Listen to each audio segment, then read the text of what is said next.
Hello, Sharks. I'm Jonathan Little for PokerNews.com, and today we're here with the final hand that I'm going to be reviewing from the epic battle between Daniel Negreanu and Phil Hellmuth. This was a long one, it was a doozy, but, spoiler alert, by the time the dust settled, Phil Hellmuth defeated the great Daniel Negreanu 3 times in a row. Smashed him. And he even made a bet on the Milwaukee Bucks the other day. Game 6. They were down at halftime. He bet on them just to win. They come back. They win by a load.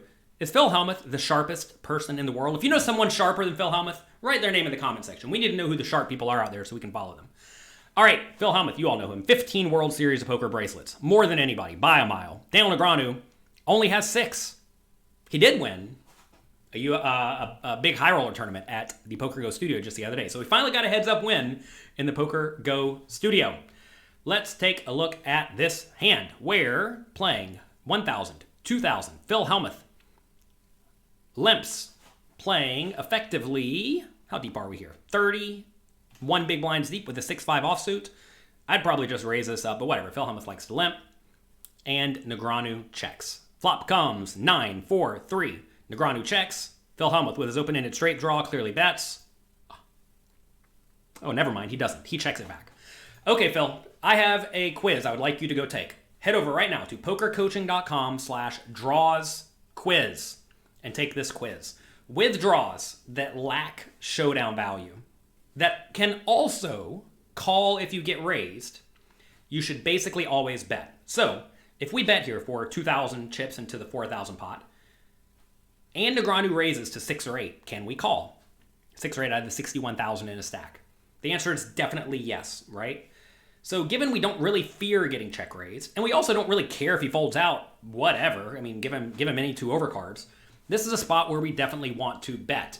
If you're unsure about that one, head over and take the quiz at pokercoaching.com/drawsquiz. Only a true genius can get 10 out of 10 right there. If you get 10 out of 10 right, let me know in the comment section. I want to hear how many of you got 10 out of 10 right. If you get fewer than 10 out of 10, write your score too. Don't be embarrassed. Don't be ashamed if you get 1 out of 10. That just means you can get a whole lot better at poker than you currently are. You know what I'm going to do? I know a lot of you want to get better at poker. You're working hard. You're here. You're subscribers to this channel. I want to give you completely free access to Poker Coaching Premium, my training site. Everything I have on the whole site. I'm going to make it free until, let's say, until July 29th, 2021. Head over to pokercoaching.com/freepass and you have complete, full access to Poker Coaching Premium. I just actually uploaded all of the major hands that I played at the US Poker Open, including all the main hands from my deep run in the $50,000 buy-in tournament that I cashed for 200-something thousand bucks. That just got added to my incredibly in-depth tournament masterclass. So if you've already been through the site, we're always uploading lots and lots of new content, including quizzes from all of our coaches, hand history reviews, live streams that are private just for the members, lots of in-depth webinars, in-depth classes, and all the big hands that I played at the US Poker Open. So make sure you check it out, pokercoaching.com/freepass. What more do you want from me than everything for free for a few days? All right. Anyway, check on the flop. Phil turns the nuts. 9-4-3-2. 2 hearts now. Negreanu checks. Well, seems like a pretty good spot to bet with the nuts, right? I would definitely bet. I think when it goes check here, you want to bet kind of big, like 4,000, maybe 3,500. When it goes check on the flop, and then the opponent checks on the turn, you typically want to be betting pretty polarized, with a lot of hands that lack showdown value. Like, say, we did happen to have, 8-5.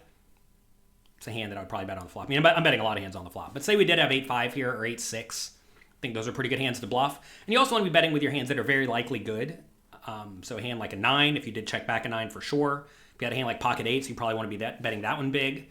6-5 is a great hand to bet big. I'm sure if you ran this through a GTO solver, it may actually say to not bet this hand big, oddly enough, because your opponent's just drawing thin or dead. I mean, I realize they could have a flush draw or a slightly better straight draw, but odds they have exactly that are kind of low. So I think just from a straight implementable / logical point of view here, we just want to bet big because If Negreanu does have an ace, which he could check it back with an ace, he's going to call any bet. If he has any pair, he's going to call any bet, right? If he has any draw, any flush draw, for sure he's going to call any bet. So I would just go 4,000 in the spot. Helmuth goes tiny, though. He bets 2.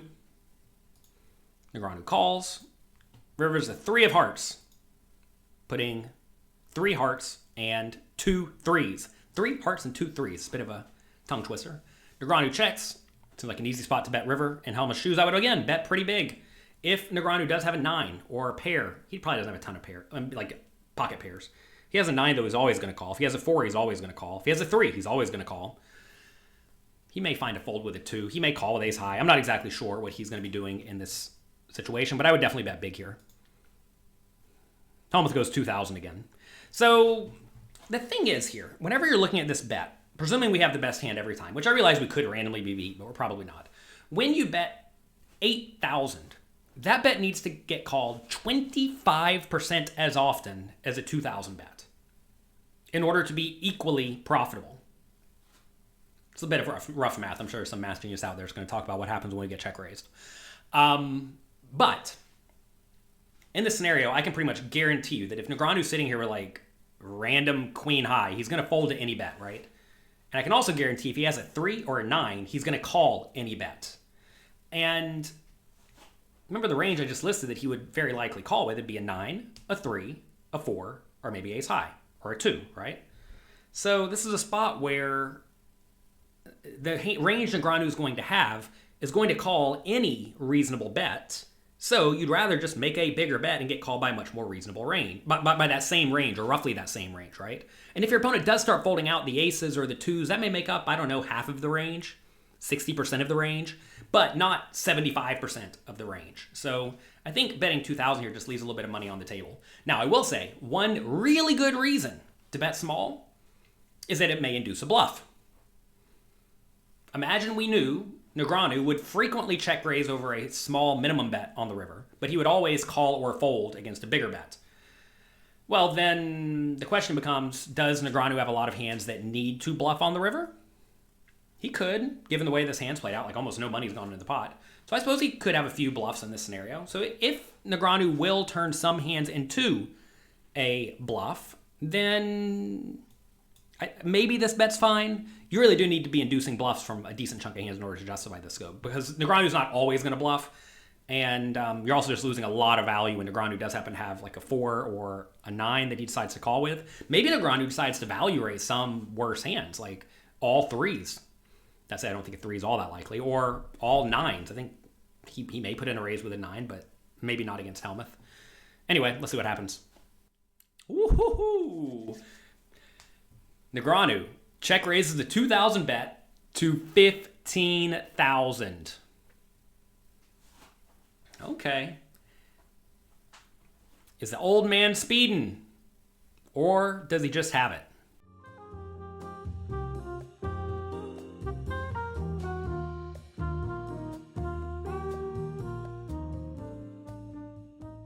It's tough. This is tough. It's tough to play against good, strong GTO opponents in spots like this because who knows what they're doing. This is a scenario where we're probably somewhat far off the GTO track, to be fair, though.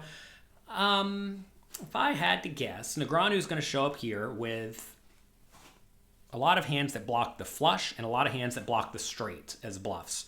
So would he have hands like King 5 and check raise it on the river, like King of Hearts 5? I think that's probably pretty reasonable. King of Hearts 6, Queen of Hearts 6, Queen of Hearts 5. I think those would probably be pretty decent hands to go for it. Could he have a whole lot of nut hands here? He could just have hearts, right? He could have all the flushes. He could check the flop, obviously, with everything. Then on the turn, he doesn't have to bet. He can certainly check call.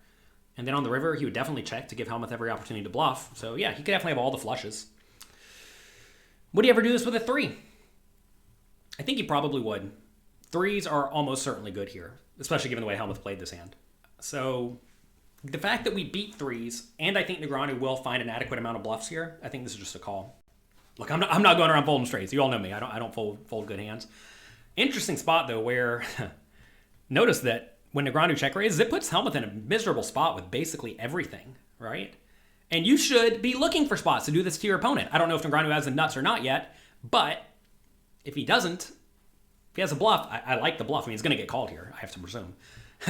I presumed a lot of things incorrectly about this hand so far. But notice that when you can take your opponent's range and make most of it into a bluff catcher, it's a pretty strong strategy. I had fantastic results at the US Poker Open recently, going over those bunch of hands that I just uploaded to pokercoaching.com, where I made a lot of like turn and river raises in spots where I did not in the past, because it puts your opponents in miserable spots. And if they think you're on the tighter side, they're just going to fold a lot. Anyway, let's see what happens here. Helmuth just has to call. I don't see he could possibly fold. No way you can fold here, especially with like a random heart in your hand, I don't think. Unless you think Negreanu just never bluffs, but Negreanu knows how to bluff. Helmuth does call and, ooh, loses to the king, jack of hearts, sending a solid pot Negreanu's way. He won the battle, but unfortunately for Negreanu, he lost the war. 0 for 3. Hellmuth, 6-0. He also swept Antonio Sfondiari in High Stakes Duel.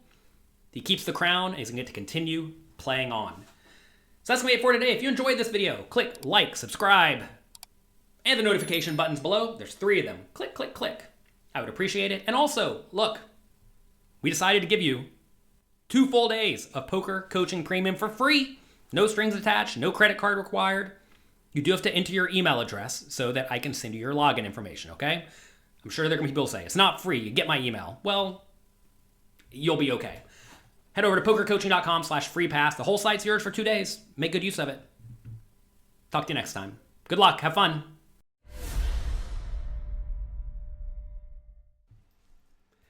How would you like to have one of these championship bracelets from winning a major poker tournament? Well, here, I have plenty. I'll give you one of these. Oh. Couldn't quite get it to you. Instead, you're going to have to win your own. To get started, click the subscribe button.